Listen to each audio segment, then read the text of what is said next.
2 хоногийн өмнө болсон Nvidia GTC-ийн талаар богинохон видео хийгэж бодлоо. Тэгээд тэмдэглэн харж байгаа сайхан ярьчнаа.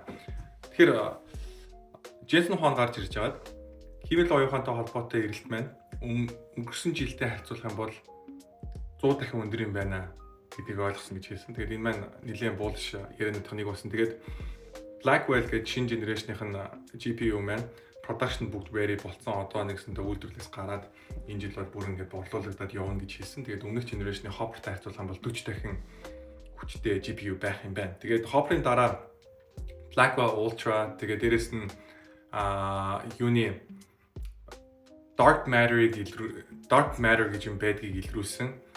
Одоо орон судлаачийн нэрээр нэрлсэн Rubin гэдэг дараагийн генерашныхаа бас график картыг гаргана гэж ярьсан. Тэгээд энэ маань болохоор өмнөх генерашнтэйгээ харьцуулбал 14 дахин хүчтэй болно энэ гэсэн иймэрхүү яриануудыг ярьж байна. Тэгээд дээрэс нь дата центрт холбоотой нийт зардал маань $1 trillion хүрнэ гэж хэлсэн маань бас нэлээд том тоонуудын нэг байсан. Тэгээд юуны дараа Rubin-ы дараа Rubin Ultra, тэгээд Feynman architecture гэдэг дараагийн бас generation ерөнхийдөө график картууд гарна гэдгийг бас зарласан. Тэгээд TSMC-тэй хамтарч байгаад networking chip хийнэ гэж ярьсан. Тэгээд энэ маань болохоор Cisco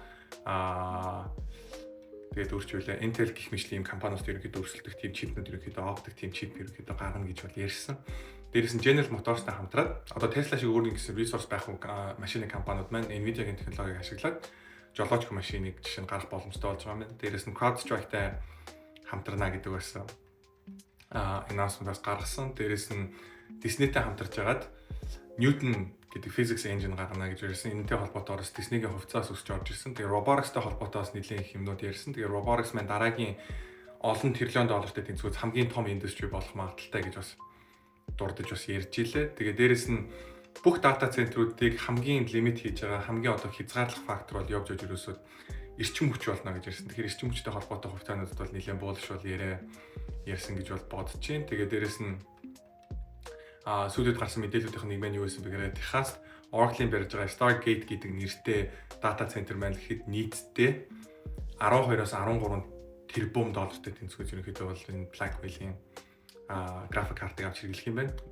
Гэхдээ Nvidia-тай өрсөлдөгч ерөнхийдөө бол хэмэл оюухан зориулсан одоо inference хийхэд зориулсан график картуудыг ASIC машинуудыг хийж байгаа Cerebras, Groq гэдэг AWS гэсэн компаниудаас байгаа. Энийг бас зах зээл ерөнхийдөө бол эрсдэл гэж харж байгаа. Тэгээд дээрээс нь дата центрүүд дээр шинээр гарч байгаа дата центр дээр дандаа liquid cooling ашиглана гэдэг иймэрхүү мэдээллүүдийг өгсөн байгаа. Тэгээд дараагийн хавтад дээр болцъё. Thank you.